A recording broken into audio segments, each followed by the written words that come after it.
Esto es Quien Resulte Responsable, un programa de información y denuncia para una sociedad que dice, ya basta de impunidad, corrupción y falta de respuesta.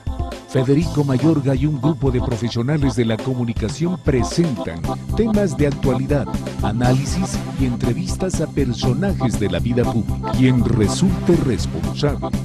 Periodismo de investigación, crítica y denuncia. Amigos, gracias por estar con nosotros en una emisión más de Quien Resulte Responsable. Tengan todos ustedes muy buenas noches y nuevamente gracias por abrirnos las puertas de sus hogares y estar aquí en Quien Resulte Responsable. Carlitos Félix, con el gusto de saludarte, buenas noches. Federico Mayorga, muy buenas noches, el gusto es mío y un saludo desde Cuernavaca. Para todo el país buscamos a quien resulte responsable. Bueno, pues digo, qué interesante los comentarios que se dieron ayer. Y fíjate que el día de hoy diferentes gentes que platicamos tuvieron el gusto de ver el programa, nos hicieron el honor y salió a la colisión, la situación de Cuauhtémoc Blanco. Uh-huh. Y es una situación que es real, es triste, pero la gente ya no cree en los políticos. Ya no creen en los políticos, algo que se han ganado a pulso. Están por abajo de los policías en credibilidad. Imagínate qué grave. Ya está grave.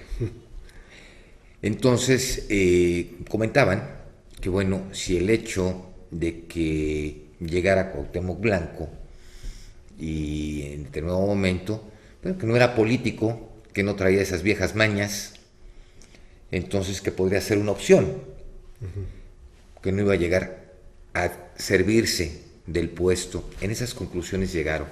Y también se vieron diferentes notas del problema, Carlos, que realmente yo creo que van a enfrentar estas elecciones parciales como tal, porque la gente, precisamente por ese coraje, ese enojo, pues muchos de ellos dicen, no voy a votar, pero tenemos que votar, porque la manera en que nosotros, si nosotros cruzamos como un voto blanco, el ponerlo, obviamente, tachar toda la boleta, ¿qué va a pasar? Que los partidos que tienen estructura van a ganar.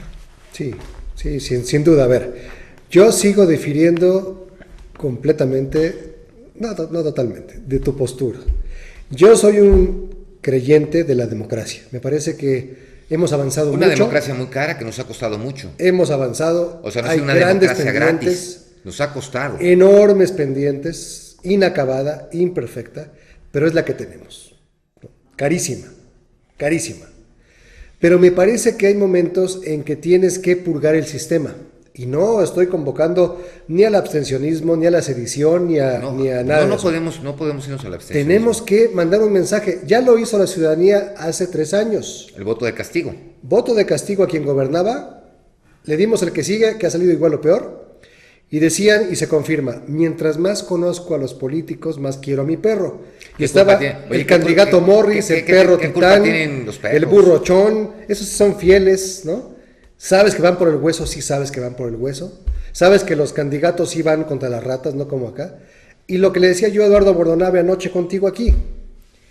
¿Qué garantía tenemos de que Cuauhtémoc Blanco, un hombre de la cultura del esfuerzo, la verdad, un ejemplo deportista exitoso, sí, claro, tendrá la capacidad técnica, administrativa, para gobernar una ciudad? ¿De quién se va a rodear? Ya tenemos el caso de un exalcalde que se rodeó de un grupo de personas que le manejaban la imagen, las finanzas, las campañas, y ahora está cuestionado, y sus siglas, sus iniciales son Manuel Martínez Garrigos.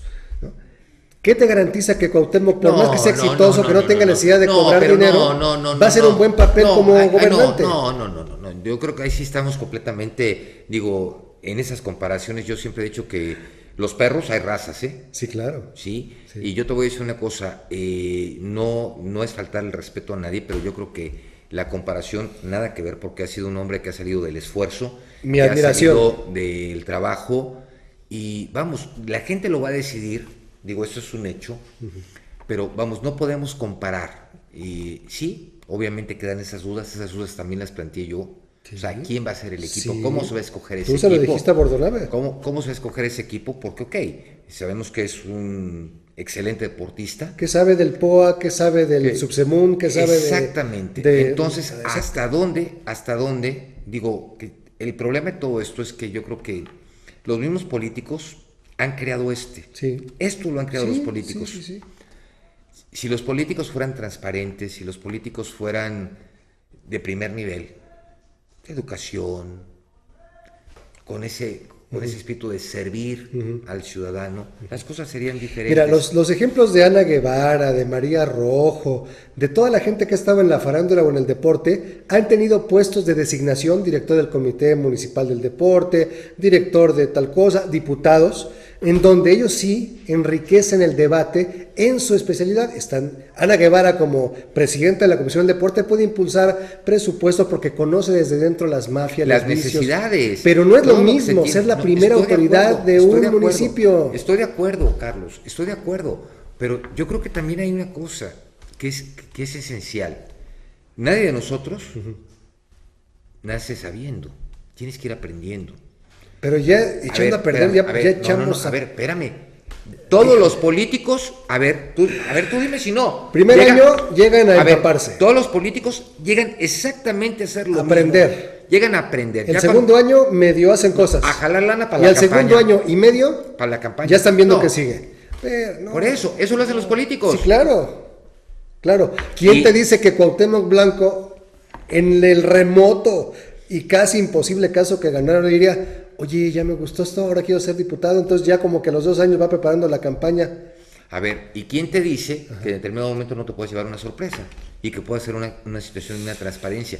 Perdón, el señor todo es posible. Aprendió, hoy por hoy tiene negocios, tiene empresas. Restaurantes, sorterías. Y los ha sacado. Fue novia de Galilea Montijo. Por eso. Se surtió a Faitelson.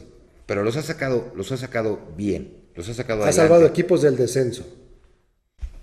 Algo sabrá. Oiga, señor, ¿por qué quiere que vote por usted? Mire, fui novio de Galilea. Metí muchos goles con el tiburón rojo del Veracruz. Estoy salvando al Puebla del descenso. Soy ídolo del América. ¿Quieres ver cómo está el país? Yo insisto. ¿No quieres ver cómo está el país? Vamos a tener que pensar mucho. Razonemos el voto. Es como otra cosa. Razonemos. A ver, ¿por qué la gente le está dando el apoyo a Lagrimita en Guadalajara? Todo el mundo ama a los payasos. Pero por lo menos a los payasos los ves de frente, no que los políticos se esconden. Lagrimita, con quien platicamos aquí, tuvo la decencia de decir: voy como candidato ciudadano independiente a buscar firmas. Aquí ya estaba puesta a la mesa en un partido político. Pero también se hubiera lanzado como candidato. Él dijo: no creo en los partidos, vete como candidato independiente, consigue las firmas. Y como eres tan popular, te aseguro que las consigue. Va a ser interesante, pero vamos al resumen nacional. Ande pues. Presentan autoridades federales plan contra las adicciones. Esta es una estrategia, explicaron, para que nuestros jóvenes no destruyan su vida ni trunquen su futuro por consumir sustancias que dañen la salud. Tan solo por atender tabaquismo, el gobierno federal gasta a través de la Secretaría de Salud 61,000 millones de pesos anuales. El caso Ayotzinapa sigue abierto. Lo anterior lo dijeron por separado autoridades de la Comisión Nacional de Derechos Humanos y de la PGR. Hacen falta aprehensiones, carpetas de investigación y gran parte del proceso judicial. Por su parte, organismos internacionales se pronunciaron en contra de dar carpetazo al asunto. Impide Policía Federal toma de caseta. La Policía Federal impidió este mediodía que un grupo de presuntos normalistas tomaran la caseta de Palo Blanco en Guerrero. A bordo de 2 camionetas, un grupo de encapuchados intentó posicionarse en los carriles de cobro, pero fueron retirados y perseguidos hasta kilómetros adelante. Se habla de 14 detenidos. Amigos, gracias. Ya vimos el resumen nacional y bueno, lo que está sucediendo. Y fíjate que también fue muy interesante el operativo que realizó la Policía Federal en la autopista en Guerrero. Ese diálogo que se dio, cómo se retiraron los señores, entre comillas remarcado con asterisco. Porque no había estudiantes. Sí. Digo, igual sí había estudiantes, pero también había otros señores. Por ahí hubo una toma donde se veían por ahí unos taxis estacionados, que fue lo que tú dijiste, andan ahí consiguiendo para la cuenta. No, pues digo, ahí vas. Dice, no hay chamba, me voy a la caseta, saco una lana para el lunch, la gasolina de ida y vuelta, ya. Ya pagaron su cuenta. Oye, 3 notas internacionales. Ya vimos 3 notas nacionales con el tema de Ayotzinapa, que lo vamos a abordar un poco más adelante, con el tema de la autopista. Pero a nivel internacional, 3 notas. Una, Fidel Castro rompe el silencio. El expresidente cubano dice, mientras Estados Unidos no pretenda tener injerencia en Cuba con eso de la apertura, la inversión, pues veremos, ¿no? Nunca dijo, bienvenidos hermanos, ya todo quedó atrás. 2, ¿quieres verlo? Te digo esto porque Michelle Obama va a Arabia y no se pone el velo que las mujeres utilizan, cosa que es una afrenta por la religión. Aguas con ese tema, ¿no? Es una ofensa para ellos. Por eso te preguntaba si quieres verlo. Y por último, Uruguay está ya muy avanzado, ¿sabes en cuál tema? En empezar a dar las licencias y o concesiones para vender marihuana en el país. Ya está. Fíjate nomás. Fíjate que, ¿cuál quieres que toquemos primero? La que tú toca, la que quieras. Eso, por eso, las notas internacionales, por favor, pues. Carlitos, por eso, señor. Seriedad. Usted me dice, ¿cuál quieres que toquemos? Toca el tema que quieras. Se escucha claro, diferente. por favor. Se escucha diferente. Sí, señor. Mira, yo creo que lo de Uruguay, yo creo que tenemos grandes países muy desarrollados. Digo que sí, definitivamente ha disminuido el consumo. Ha disminuido el consumo. Podemos hablar de Holanda, sí, que ha disminuido el consumo, pero el costo. ¿Y sabes por qué ha disminuido? Porque echaron para atrás la posibilidad de vender marihuana en los cafés a turistas y estudiantes. A eso voy, a eso voy. No me dejas terminar. Por favor, continúe, señor. Al momento que fueron reestructurando toda esta ley, que obviamente se prohíbe la venta a lo que son los estudiantes y al turismo, obviamente empieza a disminuir. La situación como lo están planteando Uruguay se me hace muy riesgosa, muy riesgosa, porque, mira, el índice del alcoholismo que tiene Uruguay pues es también fuerte. Sí. Entonces, el alcohol, con la autorización del mismo gobierno, mézclalo con droga.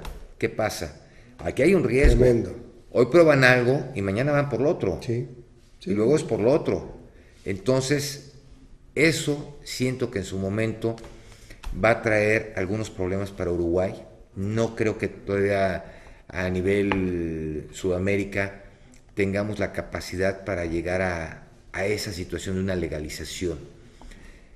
Ese es mi punto de vista. Ya lo hizo Uruguay. Bueno, pues desear la mejor de las suertes y ojalá realmente sea un ejemplo a seguir, pero realmente no echando a perder se aprenda, que aquí lamentablemente es lo que siento que va a suceder. Así ha sido. Y está el debate nacional, está la propuesta de avanzar hacia la legalización ya con fines comerciales, porque como tú muy bien lo sabes y se ha explicado, tú puedes traer cierta dosis para tu consumo y no eres criminalizado. Cuando ya se presume que será para su venta, distribución o comercialización, es entonces cuando ya es punible. Sí, claro. Pero, entonces, tácitamente ya está permitido. Claro, pero no te lo venden en la farmacia, sí, ¿no? ¿Cuál quieres? ¿Golden? Bueno, ya lo bueno, en Uruguay lo venden. Ajá, pero aquí en México no. No, pero entonces yo creo que... Pero en Colorado sí. Yo creo que todavía no podemos llegar a eso. En Seattle, sí. Seattle también. En Oregon, sí. Con la receta pasas y te dan tu para receta. Fines recreativos, ya no medicinales. Ya, no, pero vas... Para fines recreativos. Pero es que, mira, yo creo que hay muchas evidencias, digo, de los problemas que te ocasiona al aparato psicomotor, sí, al cerebro, sí, todo ello. Entonces, sí, digo, mucha gente decía que para enfermedades con mucho dolor, sí, por ejemplo el cáncer, sí, que bueno, les dan su churrito para que pasaran una situación más... Es un paliativo más tranquila. ¿No? Sí. Pero yo creo que hoy por eso hay medicamentos. Pero de ahí a que, oye, Paco, lánzate por las cocas y 2 envoltorios. No, eso es lo que no entiendo. Eso es lo que no. Imagínate, nosotros como padres, Carlos, vamos, podemos tener ciertas aperturas, pero no podemos llegar a esas posiciones. No. Digo, en nuestra época, pues sabíamos quién probablemente agarraba y se echaba su toque. Oye, es que antes te decían, ¿qué te decían? Oye, me hiciste recordar, perdónenme que me... cuando era chiquito, te va a robar el viejo del costal y hay mucho marihuano ahí, ¿no? Y ahora dicen, es que está enfermo. Está la adicción es una enfermedad. Está enfermo.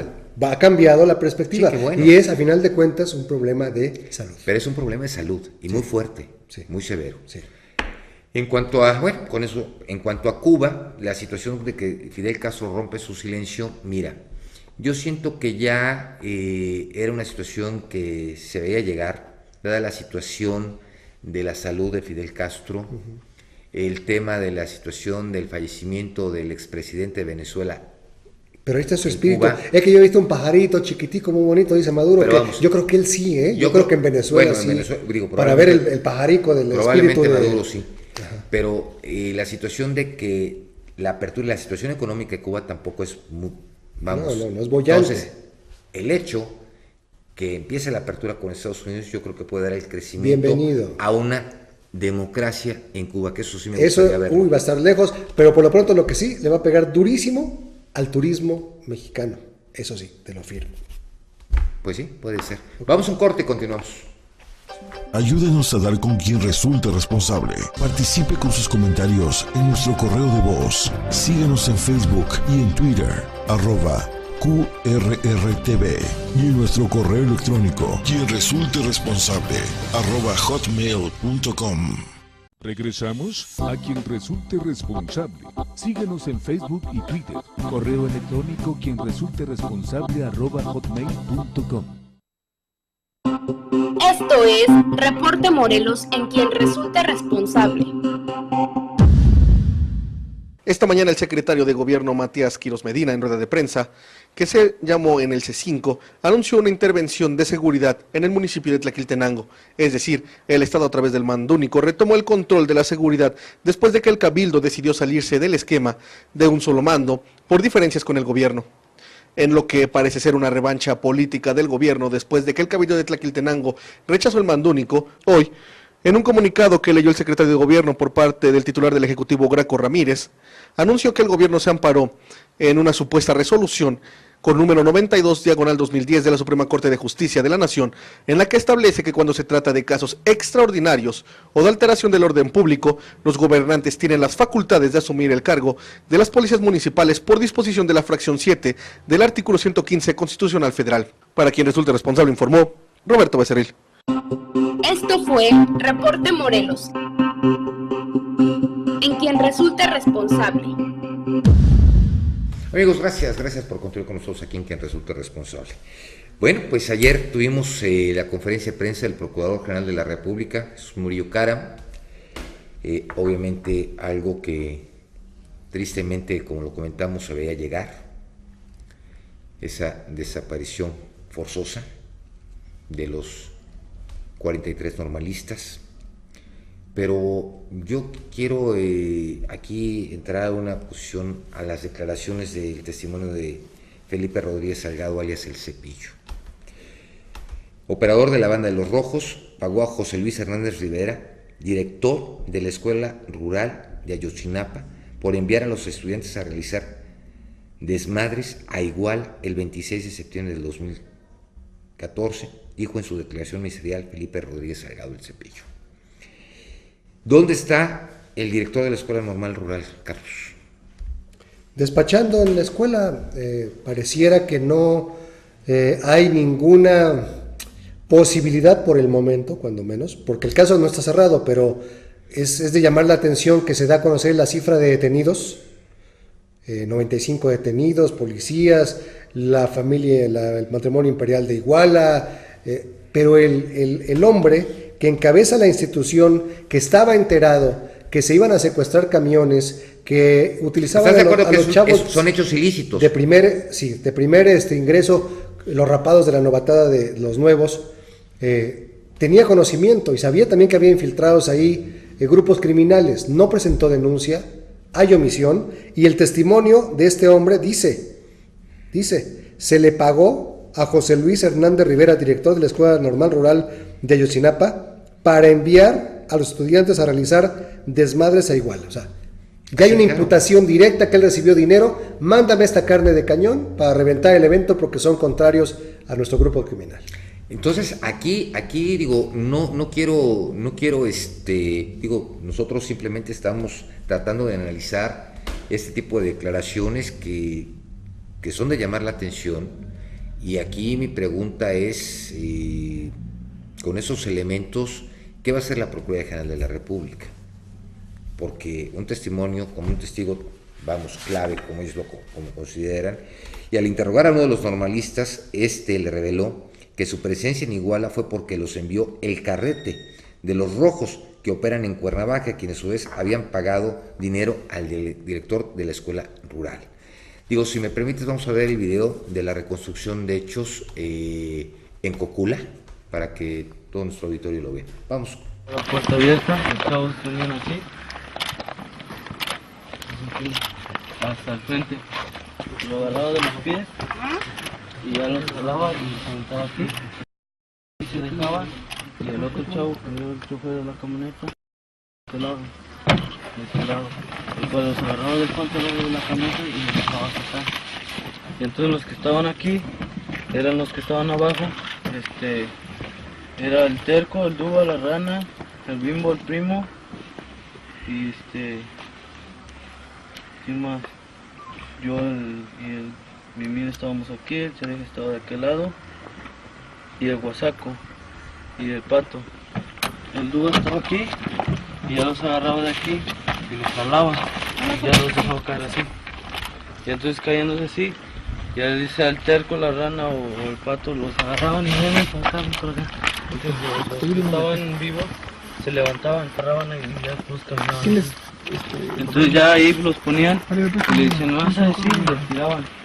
Todos, yo así como se iban bajando, así los iban dejando. Ya los que los agarraban por aquí, les tiraban. Y ya entonces los demás los jalaban de las patas o ya sea de las manos y los iban acomodándose allá. Y ya los demás chavos estaban aquí. Los que quedaron vivos quedaron de este lado. Entonces el flaquito, que fue casi de los primeros, estaba aquí, por aquí. Y él dijo que él iba a decir que no le hiciéramos nada. Entonces se levantó y se puso aquí, sí, se puso aquí con las manos en la cabeza y ya puso así que el invitado Cochiloco era el que tenía la aquí y que él es el encargado. Entonces se le dijo que se levantara y que buscara entre los chavos que todavía estaban ahí cuál era el Cochiloco. Entonces comenzó a buscar y nos dijo, él es el único que tiene el pelo largo. Y el Cochiloco estaba aquí estaba con las manos en la cabeza, así, acomodado así, estaba así. Cuando lo reconoció, se le hizo que se hincara igual, de la misma manera. Entonces ya se hincó y se puso aquí, igual así nomás así, se levantó y se puso así. Y dijo que había otro que era infiltrado, entonces igual, lo mismo se hizo. ¿Pero eso se lo dijo el Cochiloco o quién?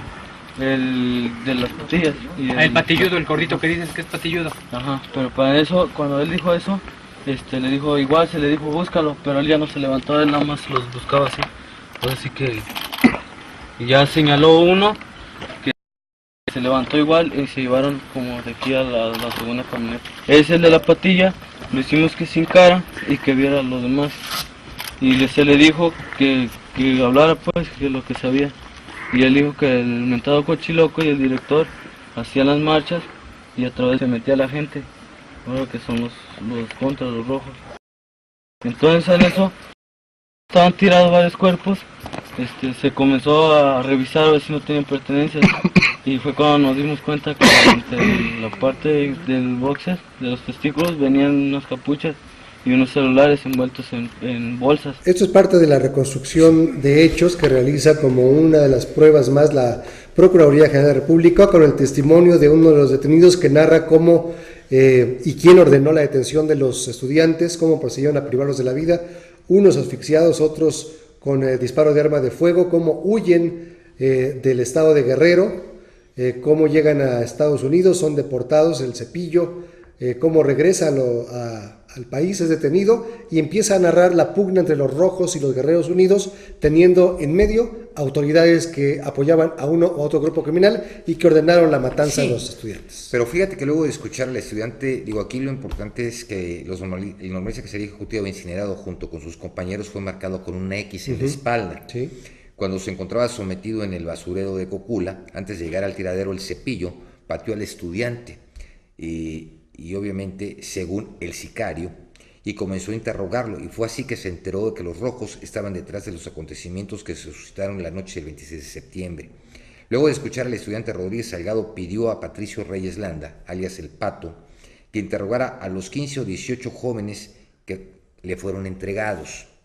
Ordenó El Pato dar piso a los estudiantes y destruir todo lo que pudiera relacionarlos con ellos, ya que esa fue la instrucción que le dio el Fercho, secretario particular de Gildardo López Astudillo, el Gil, ya que tenían conocimiento de que los detenidos eran de los rojos. El Cepillo contó que Reyes Landa acostó a 4 de los detenidos y con un arma corta les disparó en la nuca, y Rodríguez Salgado se trasladó a Iguala, a la casa de Gil, porque se ordenó en un mensaje por celular. El Fercho, el Cepillo, abordó su camioneta y en el trayecto encontró un sujeto apodado El Pelón, quien lo condujo a la casa de Gallos de Gil. Qué lamentable que realmente escuchar las declaraciones con esa frialdad. Estamos hablando que son seres humanos. Así es. Yo me pregunto qué pasaba por su cabeza en ese momento, o qué pasó, pero vimos la reconstrucción de hechos. Narrándolo como si nada, ¿no? Como, tal cual lo que hicieron, o sea, espontánea. Sin empatía, sin culpa, nada. Sin remordimiento. Diciendo, no sé si el remordimiento, pero qué lamentable que realmente Carlos esté pasando esto, ¿no? Obviamente, y vamos a ser claros, ¿no? Y obviamente en el lugar se encontraba el subdirector de la policía de Cocula, César Nava González, que hasta la fecha no ha sido detenido, ¿no? Es otro de los pendientes, es otro. Se han difundido algunas informaciones porque luego de que la PGR informó en conferencia de prensa sobre el secuestro y asesinato, ya se confirma, están muertos los 43 normalistas. Los padres de familia criticaron el hecho de notificar de los avances del caso primero a los medios de comunicación y no a ellos, como se había acordado incluso en una minuta con la Secretaría de Gobernación. Para las familias de los estudiantes, la investigación sobre la desaparición forzada de los estudiantes de la normal rural Raúl Isidro Burgos de Yotzinapa, en el estado de Guerrero, no se puede cerrar por 10 razones, que, punto y aparte, nunca se dijo que estaba cerrada, pero los padres dicen, no se puede cerrar, ¿por qué? 1, porque no existe plena certeza científica sobre lo ocurrido en el basurero de Cocula. La PGR dio a conocer que su hipótesis se sostiene en varios dictámenes de química, biología y otros, dado que es más conocido que las procuradurías mexicanas son especialistas en fabricar delitos, y puesto que reconocidos científicos han expresado dudas sobre estas hipótesis, las familias no van a aceptar, dicen, estos resultados hasta que expertos independientes realicen estos mismos peritajes. Ustedes recordarán que los padres pidieron la intervención de peritos forenses, antropólogos forenses de origen argentino, y bajo su presión se enviaron los restos que al final de cuentas, al parecer, no van a poder dar resultados en el corto plazo. Bueno, en el corto plazo no, se habla de 3 meses probablemente. Así es. Pero yo creo que también, yo creo que hay que destacar 2 cosas. Lo importante es que se esté hablando esa claridad que en un momento faltó a la Procuraduría General de la República, esa transparencia por algunas situaciones que fueron dándose. Yo siento que ahorita el dar la cara, no están dando carpetazo ni están diciendo no, la investigación sigue como tal. Ya con los elementos que tienen, con todos los testimonios que tienen, también yo creo que era muy importante decir las cosas como están muertos, o sea, no abriguen la esperanza de que van a regresar, no están detenidos. Yo creo que eso era algo que, por más duro que esto sea, ¿no? Es triste, duro, pero es algo que tenía que hacer la autoridad. Sí. Digo, nosotros como medios de comunicación, bueno, teníamos ya esa certeza, digo, como se fueron desarrollando los hechos, yo me preguntaba por qué está alargando esta agonía. Claro. Ok, faltaban ciertas declaraciones y yo creo que el cerrojo final fue obviamente el Cepillo. Y no podemos culpar a los padres de la incredulidad, de la desconfianza, porque así ha sido el sistema de justicia del país. Sí, pero yo creo que aquí es importante aclarar 2 cosas, Carlos, que lamentablemente todo esto se dio de la falta de capacidad para gobernar de Ángel Aguirre en su momento. Claro. Sí, porque obviamente él como cabeza del estado de Guerrero, no es posible que no supiera lo que estaba pasando en su estado. Esa es una posición innegable, importantísima. A mí me queda también la duda, ¿qué va a pasar con este director de la escuela rural? Otro pendiente e interrogante. Porque tampoco se trata de generar una posición de que al rato que sea se investigue víctima. a profundidad. Pero vamos, si hay los elementos, digo que yo creo que con esas declaraciones... La imputación es más directa, no es posible. Esa imputación, yo creo que, a ver qué otra cosa hay, porque me imagino, que no pueden estar entregando toda la información como tal. No, claro. Sí, pero todavía sé que falta mucho por Ayotzinapa, faltan muchas gentes que todavía tienen que ser detenidas. Probablemente algunos de los que se encuentran detenidos no son tan responsables como se presenta. La Procuraduría General de la República atrajo una bomba de tiempo, que fue Ayotzinapa, porque al final de cuentas eso dependía. Pero no hay nadie más que lo pueda atender. Sí, no, estoy totalmente de acuerdo. Nadie más. Estoy de acuerdo, sobre todo que no metiera mano negra, ¿sí? O sea, sí. Pero vamos, imagínate si se hablaba de la protección que le dieron en ese momento al señor Abarca por parte del Estado, porque ya había elementos, ya había declaraciones supuestamente sobre un homicidio, y comentaron que no lo podían detener, que porque pues el señor tenía fuero, y por qué no en ese momento pedir el auxilio de la autoridad federal para que fuese detenido. Posteriormente, cuando Osorio Chong, secretario de Gobernación, habla con el ex gobernador y le dice que marcaje personal, tampoco lo hace. Se nos chispoteó. Entonces, son muchas situaciones que se dan. Aquí lo triste de todo esto es cómo se fue dando todo esto, ¿no? Y maneja perfectamente bien cómo hablan, en qué vehículos se trasladaron, en qué todo, o sea, narra concretamente todos los hechos que son la investigación ha llevado su tiempo, hay elementos, hay argumentos. Por supuesto que el dolor de la familia es inmenso, que la falta de credibilidad de las instituciones es lo que provoca esta insatisfacción, y aunque tuvieran a todos los detenidos, nada va a regresar a la vida a sus hijos. Es una tragedia de enorme magnitud, Lo decíamos y lo ponderamos, el término desaparición forzada tiene una connotación ya de carácter internacional muy grave, porque son delitos de lesa humanidad. Sí, claro. El gobierno de la República en entredicho, la imagen del país junto con todos los fenómenos y variables económicas muy lastimada. ¿Y dónde está pues toda la gente que apoyó al señor Abarca del PRD a que llegara a ese puesto? Nadie lo conoce. ¿Dónde está, ¿dónde está el exgobernador? Que vamos, no era ni su amigo ni su porque al final de cuentas no es defender a uno ni atacar a otro por atacarlo, pero ¿dónde quedó todo ello? Porque no nada más es echarle un golpe a un lado. Aquí lo trae, imagínate, o sea, hasta dónde llegaron, que el 28 de septiembre ya se sabía de los hechos. Sí, y estaba la autoridad estatal, estaba todo. El Cepillo acudió el 28 de septiembre a una reunión con César Nava, quien lo citó en una pizzería de Cocula. A continuación se trasladaron al basurero, donde revisaron el lugar con la intención de desaparecer cualquier pista de que ahí asesinaron a los estudiantes. 2 días después, Felipe perdió comunicación con su grupo y viajó a Cuernavaca con el Güereque, con quien rentó un departamento donde llegó el Guasa. Entonces, imagínate, luego el Cepillo, el Güereque y el Piquetes decidieron irse a Caborca, Sonora, donde cada uno pagó $3,500 a un pollero, luego para lo que los regresan, pasara a Estados Unidos. Y fue cuando ya posteriormente se fueron cumple detenidos. la máxima de que el asesino siempre regresa a la escena del crimen con total impunidad hasta que ya no. Qué interesante, y yo insisto, faltan muchas cosas, pero todo esto, ¿por qué en lo mismo? ¿Por qué en ese sentido? ¿Por qué no se ha indagado más allá?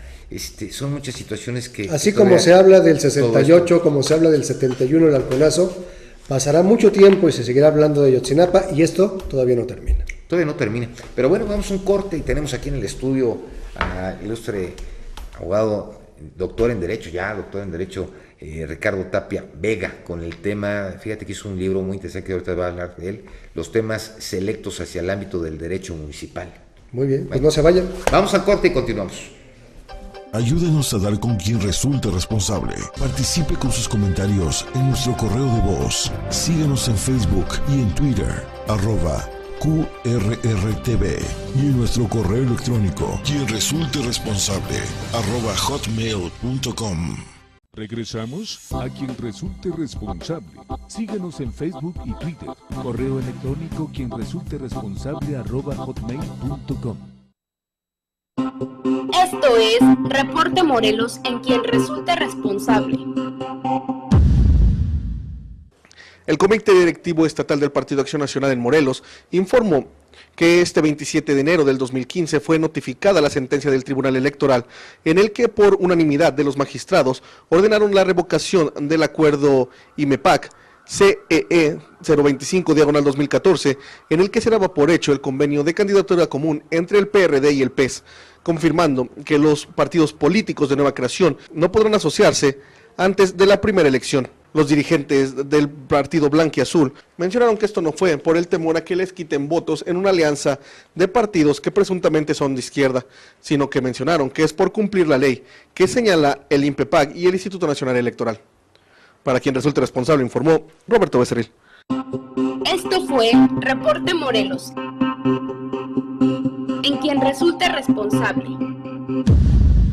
Amigos, gracias por estar con nosotros y continuar con nosotros aquí en quien resulta responsable. Me dejó ese tema de Ayotzinapa, de veras hay que lastima, seguir, lastima mucho, sí, mucho. Y es donde viene la situación del descontento con los políticos, es donde viene la falta de credibilidad hacia ellos, donde ¿por qué servirse del ciudadano en lugar de servir para lo que fueron electos? Y eso es lo triste.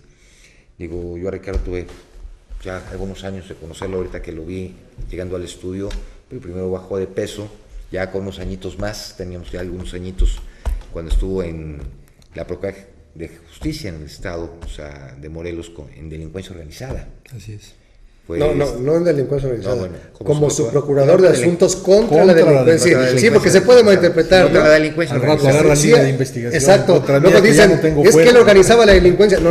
Tienes el fuero del ciudadano. Perfecto. Es el que vale más. El que vale más. Claro. Y tienes algo que consagra nuestra Constitución. Bueno, supuestamente, ¿no? Muchas veces las violan, pero nuestras garantías constitucionales, ¿no? Y nuestros derechos humanos. El derecho de audiencia, el derecho a la vida, ¿no? Digo, es un cambio muy fuerte el que veo en ti, Ricardo, porque estabas en un área, pues vamos al ámbito penal, sí, en el cual, bueno, pues ahí fue donde empezaste y empecé a conocer yo tu trayectoria como tal. Y ayer que nos hizo el favor de comentarnos, Carlos, de tu libro, y ahorita que me lo presentas, que lo veo, temas selectos hacia el ámbito del derecho municipal, pues para mí es muy importante porque es enseñarles a los señores presidentes municipales lo que se puede hacer y lo que no se debe hacer, cómo pueden sumar esfuerzos para traer beneficios a sus comunidades, donde sí está autorizado que puedan hacer acuerdos entre municipios, sí, para tener logros y beneficios, cómo realmente se debe manejar un DIF municipal, cuáles son los beneficios que se pueden dar como tal. Pero aquí lo triste de todo ello es que lamentablemente yo creo que el 90%, 95% de las presidencias municipales actuales a nivel desconocen nacional, hasta el 115. Desconocen, para empezar. De entrada, desconocen realmente todo esto porque nada más se dedican, obviamente, unos, como lo dijo Carlos en un principio, el primer año a conocer lo que está más o menos para ir agarrando la onda, el segundo año pues ya estar viendo para hacia dónde vamos a brincar, partidos, el tercero la campaña. Y obviamente el segundo, bueno, el tercero ya están haciendo campaña, ¿no? Y tristemente es todo esto. ¿Qué te dio por hacer este libro? Y además es importante a todo nuestro auditorio, nos trajo el doctor Ricardo Tapia algunos ejemplares que le vamos a obsequiar a nuestro auditorio, entonces por favor llámenos y con mucho gusto les hacemos llegar este libro que yo se lo pedí ahorita llegando. Lo pongo también para que hablen ustedes, ya me lo tendrá que reponer él. Sí, pero va a ser interesante. ¿Por qué crear un libro hacia el ámbito del derecho municipal? Porque aparte no lo conocía, no hay un libro que hable del municipio como tal. Sí, son pocas las obras que tocan este tema. A mí en lo personal, bueno, se me conoce un poco más en el ámbito público por la cuestión penal, pero yo básicamente mi formación, mi vida como profesional ha sido como abogado litigante. Al paralelo de la cuestión de la libre postulancia, siempre he estado en la academia, de alguna manera he dado clases. ¿Siempre te ha gustado? Universidad, cursé la maestría, fui becario de CONACYT, hice el doctorado, y pues bueno, desde hace alrededor de 6-7 años asesoro de forma externa ayuntamientos, y entonces engarzando quizá un poco esa labor profesional de la libre postulancia, conociendo cuáles son los problemas que en tribunales afrontan los ayuntamientos por una parte, y por otra parte pues haciendo el trabajo de investigación académica, en este caso desde el foro de la Universidad Autónoma del Estado de Morelos. Esto es una compilación de ensayos de los investigadores que trabajamos actualmente en la UAM. Pues bueno, nos dio, como dices tú, por hacer este libro de temas selectos hacia el ámbito del derecho municipal. Dentro del servicio público quizás sea el área pues más alejada de la mano de Dios, la cuestión del derecho municipal y la administración pública municipal, y se abordan varios temas interesantes. Por ejemplo, el ensayo que escribe tu servidor, que tiene que ver con algunos problemas relacionados con el cumplimiento de resoluciones jurisdiccionales en contra de los ayuntamientos. Creo que ese es el talón de Aquiles que viven los laudos y las sentencias, que es lo que realmente aqueja en este momento a los municipios, y algunos otros temas que los compañeros investigadores pues plasman en este primer libro. Se presenta el día de mañana en la Casa de la Cultura Jurídica, que es la sede de la Suprema Corte de Justicia de la Nación en el estado de Morelos, a las 4 de la tarde. Ya hay la confirmación pues de muchos integrantes del foro académico y del foro morelense de abogados, y pues bueno, ya hay mucha inquietud en estar haciendo quizá en breve tiempo la segunda parte de este libro. Digo, qué interesante, porque como bien lo comenta Carlos, y digo, yo veo personas muy conocidas, el director de la Facultad de Derecho, al doctor Raúl Vergara Mireles, digo que ya son muchos años también de conocerlo, también exponente catedrático, digo, a la profesora Silva. Entonces hay muchísima gente, pero aquí lo importante es que ojalá realmente los presidentes municipales que nos están viendo en toda la República Mexicana, ojalá y realmente busquen apoyos, pero esos apoyos dentro del marco jurídico, porque pues también es algo de lo que se puede hacer y de lo que pueden hacer. Entonces viene siendo una guía. Y me parece, es un libro práctico. Me parece muy a tiempo por diversos factores. Uno de ellos, las entregas-recepción. En este trienio, los alcaldes de Morelos perdieron el fuero. La figura del fuero les fue removida por el Congreso local. Nunca como hoy se ha hablado del endeudamiento de los ayuntamientos por el pago de laudos, malos manejos. El peculado ha sido rampante en todas las administraciones. Han sido embargadas las cuentas de los municipios, han dejado sin cobrar las nóminas, los aguinaldos. Entonces el tema es más que nunca vigente y actual. Sí, porque mira, por ejemplo, podemos ir a Jiutepec, un municipio de aquí de Morelos, en el cual, por ejemplo, no presentaron el POA, o sea, su presupuesto 2015 no lo presentaron. Entonces digo, desde mi punto de vista, existe una responsabilidad por parte del alcalde, ¿de acuerdo? En lo cual, bueno, aquí es donde se tienen que cambiar ya las figuras para, obviamente, porque se puede ir a un juicio político, porque aparte como son puestos de elección popular, pero no pueden ya caer en esos excesos. Entonces sí es importante realmente que los municipios se hable con seriedad de lo que se puede hacer. Y la base es la ley. Sí, pero lamentablemente, Carlos, con la impunidad que hemos visto en diferentes partes de la República, inclusive aquí mismo en Cuernavaca, digo, lo triste es eso, ¿no? Que muchos le apuestan a esa impunidad, o luego de brincar de chapulines de presidentes municipales a diputados.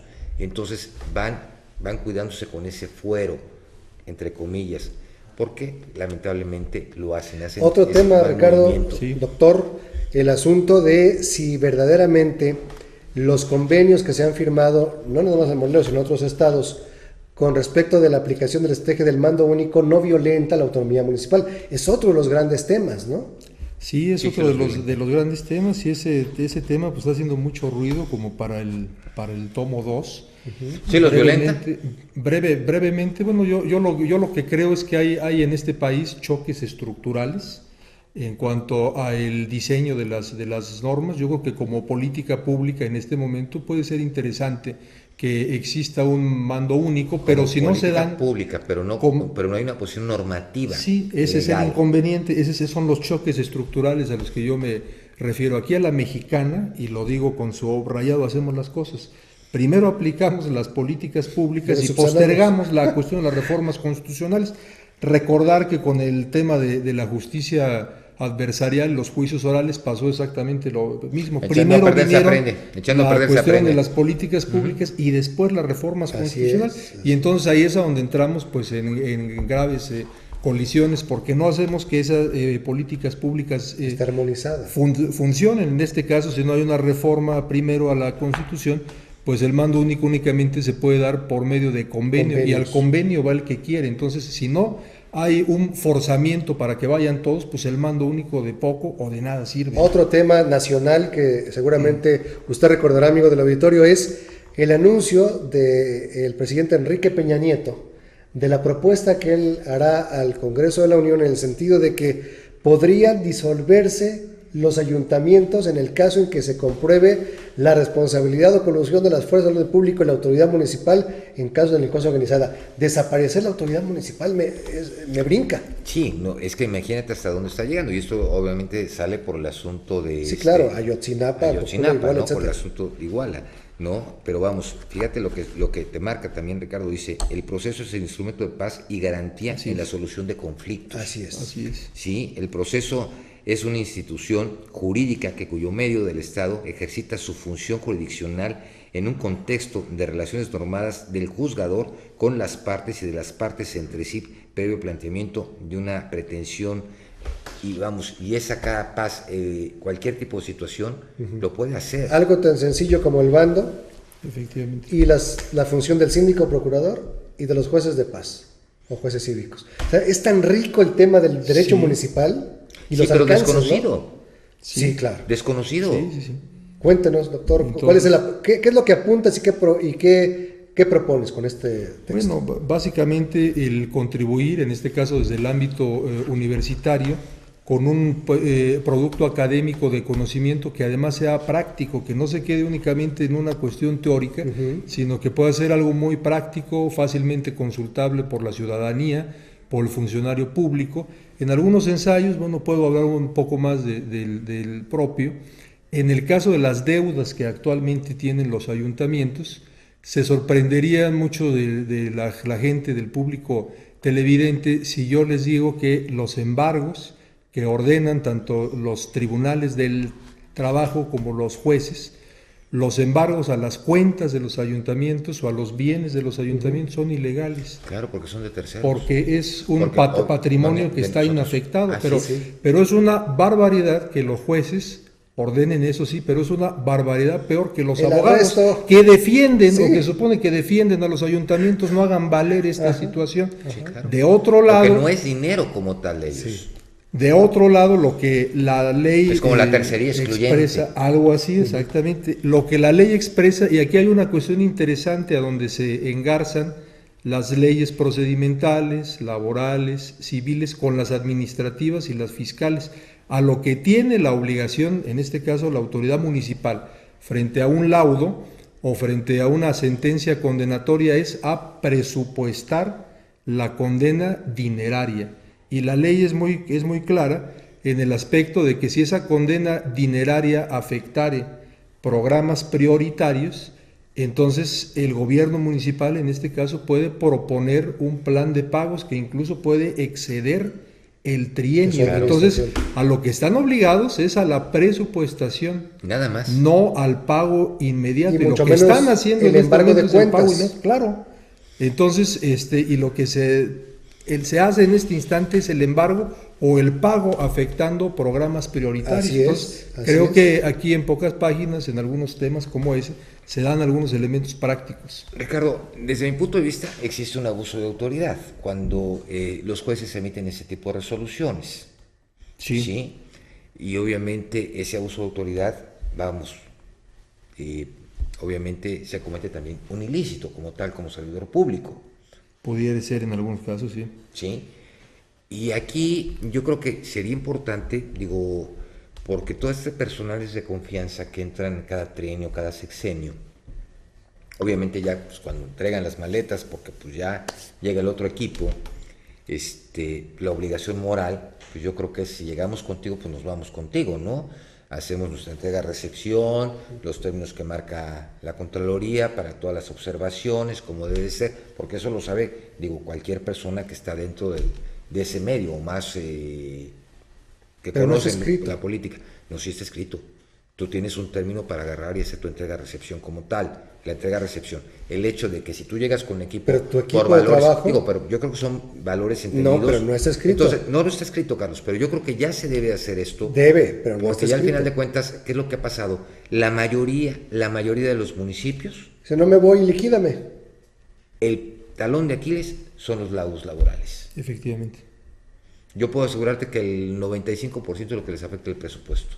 Sí. Y el problema es que también lamentablemente diferentes bufetes, diferentes litigios agarran y pues cobran el 40% por el desconocimiento de la ley. Entonces se nos está acabando el tiempo. Es importante se que presenta conozcan esto. Jueves. Sí, el día jueves 29 de enero, que es el día de mañana, a las 4 de la tarde en la Casa de la Cultura Jurídica, sede de la Suprema Corte de Justicia de la Nación, en Morelos, a las 4 de la tarde. Temas selectos hacia el ámbito del derecho municipal, número 1. Ricardo Tapia Vega. Servidor y amigo. Eso. Ricardo, la gente que quiera tener contacto, porque vamos igual, varios presidentes municipales por ahí nos están viendo. Oiga, que me asesore el que sí sabe, ¿no? Sí. Sí, claro, y pues bueno, agradeciendo el espacio, estamos en el... No, ahorita te pasamos la factura, no pasa nada. ¿Verdad? Bueno, les tendré que firmar pagarés y para que no afecte programas prioritarios, ahí les iré pagando. Claro, exacto, así lo hacemos. Así lo hacemos. Ya estamos en el despacho, en el 310-0770. A ver, para la gente del interior de la República es 01 777, ya se marca el 01, ¿verdad? Ya nada más es el 777. Ya no hay larga distancia. Ya no hay larga distancia. 777 310-0770, ahí estamos a la orden. ¿Y correo electrónico? Sí, Tapia, _asociados@hotmail.com. ¿El libro dónde lo pueden conseguir? Muy bien, esto es interesante. El libro se va a conseguir obviamente en la presentación y en 2 redes de distribución importantes. Una es en las librerías Porrúa y otra es en la red Educal. Qué bien, excelente. En las redes Porrúa y en Educal. Ok, eso saldrá ya mañana, ya estará en redes. ¿En qué tiempo estará? Lo presentamos mañana jueves y yo esperaría que el día lunes o martes ya en librerías Porrúa. El lunes es Porrúa. inhábil, el 2 de febrero.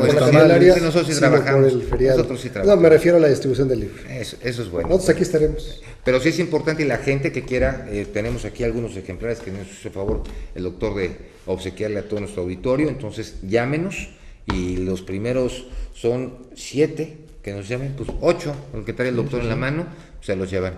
Muy bien. ¿Te parece bien? Así es, y muy rápidamente con el aval académico que hemos conseguido, la Universidad de La Habana, Cuba, en este caso nos da el arbitraje de calidad de la obra. Excelente. No, pues ya con eso. Cuba está de moda. Bueno, pues ya nos dicen adiós. Doctor Ricardo Tapia, gracias por haber estado con nosotros, muchas felicidades. Muchas gracias. Por esta obra literaria. Me voy a poner a leerla para aprender un poquito de Federico, todo lo que estás poniendo. un gusto y un honor estar en este programa para mí tan un honor importante. también tenerte a ti con nosotros. Carlos, Félix, con el gusto muchas de gracias. saludarte. Federico, doctor, gracias. Desde Cuernavaca para todo el país. Gracias. Muy buenas noches. Gracias. Esto fue Quien Resulte Responsable. Periodismo de investigación crítica y denuncia sin censura. Hasta la próxima, donde continuaremos buscando a quien resulte responsable.